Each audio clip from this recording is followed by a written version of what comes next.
भारत गौरव आचार्य श्री पुलक सागर जी गुरुदेव के प्रवचन और लेटेस्ट धार्मिक भजन व कार्यक्रम निशुल्क देखने व सुनने के लिए हमारे YouTube चैनल जीन शरण मीडिया को आज ही सब्सक्राइब करें। पैसा ना दो चलेगा। एक निवेदन है, हर आदमी को, हर व्यक्ति को अपनी पत्नी को समय जरूर देना चाहिए। ध्यान रखना, सोना चांदी ना मिले तो कोई बात नहीं। ताली बजाओ, सही बोल रहा हूं। नहीं बेईमान बैठी हो कि हमको तो अंगूठी दे, तू भाड़ में जा, ऐसा कोई है क्या मामला? पत्नी को समय चाहिए। 24 घंटे में, 12 घंटे में आधे घंटे भी उसके सुख दुख सुनने का समय नहीं है तुम्हारे पास। आधे घंटे भी उससे बात नहीं कर सकते हो, ऐसा पैसा कमाने में लग जाते हो। पत्नी नजर नहीं आती है। ध्यान रखना, कुछ नहीं चाहिए। पड़ोसिन से नरम रहते हो, घर में गरम रहते हो। बाहरी तुम्हारी जिंदगी विचार करिए। पड़ोसिन से बहुत अच्छे से बात करते हो, पत्नी से गुस्से में बात करते हो। ध्यान रखना, जिसके साथ जिंदगी गुजारना है, जिसके साथ जीवन गुजारना है, ध्यान रखिए। जब ये तुम्हारे घर में आई थी भंडारी जी,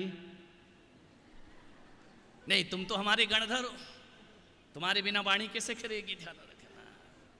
जब पत्नी को घर में लेकर आए थे, बैंड बजाया था, बारात ले गए थे, नाच गा के लाए थे, धूमधाम से लाए थे कि ऐसे ही उठा लाए थे?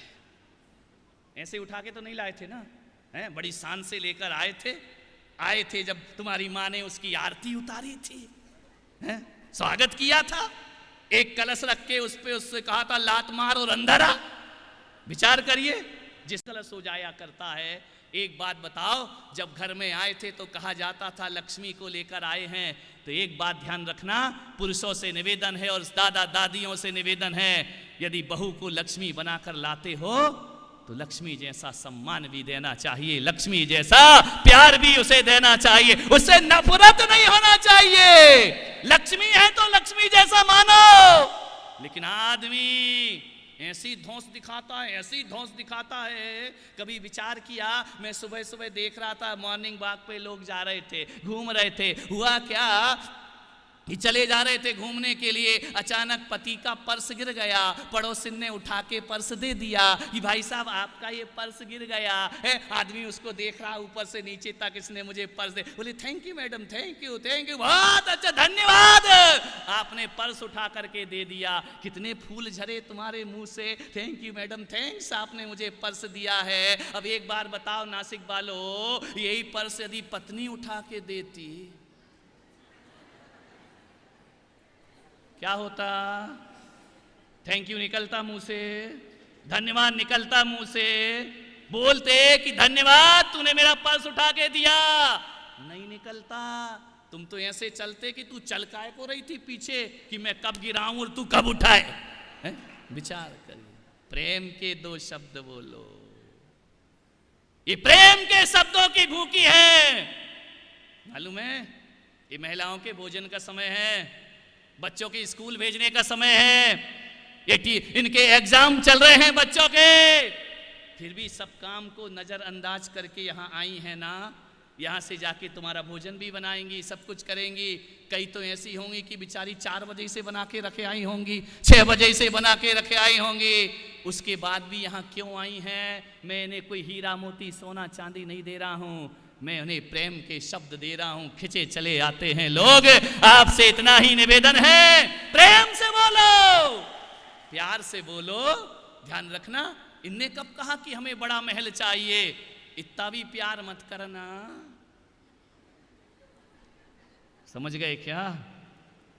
लेकिन इतना भी तिरस्कार मत करना कि उसका जीना हराम हो जाए। मान्यवर, मेरा आपसे इतना ही निवेदन है, प्रेम से रहो जीवन में, घर को प्रेम का मंदिर बना लो। सुनती रहती है पत्नी, सुनती रहती है। मेरे प्रवचन के बाद तो सब शेर नहीं बन जाएंगे, ध्यान रखना, समझो तुम लोग। एक आदमी से मैंने पूछा, क्यों रे, तू तो ऑफिस में बड़ा शेर दिखाई देता है, बाजार में बड़ा शेर दिखाई देता है, घर जाके क्या हो जाता है? बोले कुछ नहीं होता महाराज, तुम्हारे प्रवचनों का फल है। मैंने कहा मेरे प्रवचन का क्या फल हो गया? बोले फल ये हो गया कि शेर तो मैं घर में भी हूँ और शेर दफ्तर में भी हूँ, आफत ये हो गई तुम्हारे प्रवचन के बाद ये दुर्गा जी बन गई है। तो मैंने कहा क्या हो गया दुर्गा जी? और बोले शेर तो मैं वहां पर ही हूँ, लेकिन घर जाओ तो छाती पे बैठ जाती है। ध्यान रखना मान्यवर, सोचना है आपको। प्रेम की भूखी है नारी, प्रेम सबसे बड़ी चीज है। वक्त दो पत्नी को, सबके लिए समय है, पत्नी के लिए समय नहीं है। समय चाहती है वो, प्रेम के शब्द मिल जाए। मालूम है नारी की खुशियां, इनको बहुत बड़े बड़े सामान से खुशी नहीं मिलती है, छोटे छोटे सामान से भी ये खुश हो जाया करती हैं। ध्यान रखिए, आदमी को तो तीनों लोगों की संपदा मिल जाए तो भी खुश नहीं होते, इन्हें छोटा सा उपहार दे दो तो इनके जीवन में आनंद आ जाया करता है, आनंद बरस जाया करता है। इतना ही तो कहना है कि खाना कैसा बना, इतना ही तो कहना बहुत अच्छा बना, तेरे जैसा खाना तो कोई बना नहीं सकता है। अरे तेरे खाने के बिना मेरा पेट नहीं भरता है। होता तो यही है, लेकिन बोलने की ताकत नहीं, हिम्मत नहीं है, शब्द नहीं निकलता है मुंह से, क्या करे। ऐसा लगता है जब पत्नी की प्रशंसा करो जैसे कोई गला दबा रहा हो, अंदर से जुबान अंदर भीतर की ओर आ रही हो। पड़ोसिन के में तो कलेजा खोल के रख देते हो। ध्यान रखिए मान्यवर, घर के लोगों को प्रेम देना सीखो, समय दीजिए पत्नी को, वक्त दीजिए, वह भी आपके इंतजार करती है। ऐसे मत लौटो, एक वकील घर में ऐसे लौटता है कि जैसे अदालत में वापस आ रहा हो। ध्यान रखिए, एक डॉक्टर ऐसे लौटता है जैसे अस्पताल आ रहा हो।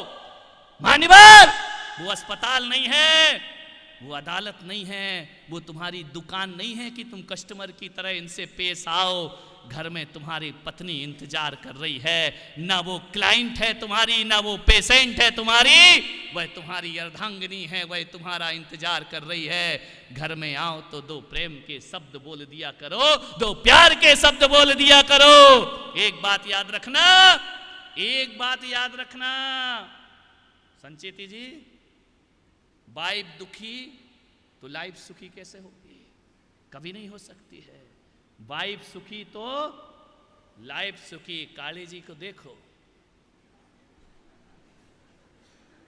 वाइफ सुखी तो लाइफ सुखी, और वाइफ दुखी तो लाइफ दुखी। प्रेम दीजिए, आनंद दीजिए। मान्यवर,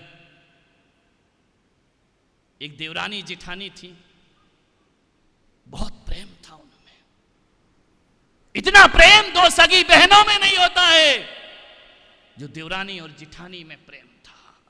इतना प्रेम एक दूसरे के बिना रहती नहीं थी। फर्क इतना था कि देवरानी थोड़े गरीब घर की थी, जिठानी पैसे वालों की थी। जिठानी के पीहर से आए दिन उपहार आते रहते थे। देवरानी अंदर ही अंदर हीन भावना से ग्रसित थी, मेरा पीहर पैसे का नहीं है। लेकिन जिठानी का दिल इतना बड़ा था कि जब भी कोई सामान पीहर से आता था, सबसे पहले वो सामान अपनी देवरानी को दिया करती थी कि तू मेरी छोटी बहन है, इस पे तेरा हक है, उसके बाद मेरा हक है। ध्यान रखिए। सोचो जिस घर में ऐसी देवरानी जिठानी हो, उस घर को कभी बुरी नजर नहीं लगा करती है। ध्यान रखना। एक दिन क्या हुआ, दो भाई थे, दो भाई और ये देवरानी जिठानी। एक दिन देवरानी बहुत दुखी थी, इतनी दुखी, इतनी दुखी, इतनी दुखी, इतनी सीरियस। जिठानी ने देखा कि 8-10 दिन से इसका मूड सही नहीं है, उखड़ी उखड़ी सी रहती है, दुखी सी रहती है, निराश सी रहती है।